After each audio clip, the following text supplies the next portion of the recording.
আসসালামু আলাইকুম ওয়া রাহমাতুল্লাহি ওয়া বারাকাতুহু। জন্ম আমার নবীর যুগে হলে কেমন হতো।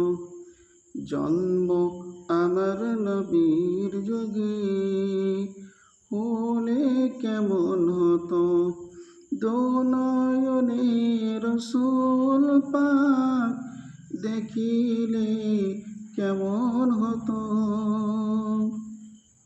আসত বেশে হযরতে বিলালের মধুর আযান।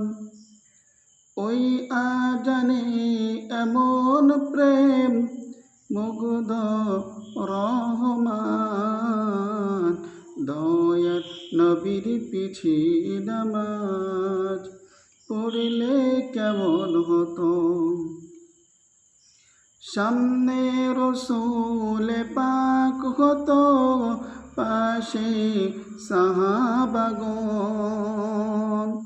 দিনই কত আলোচনায় থাকতাম আমি অধম। দয়ার নবীর পিছে নামাজ পড়লে কেমন হতো।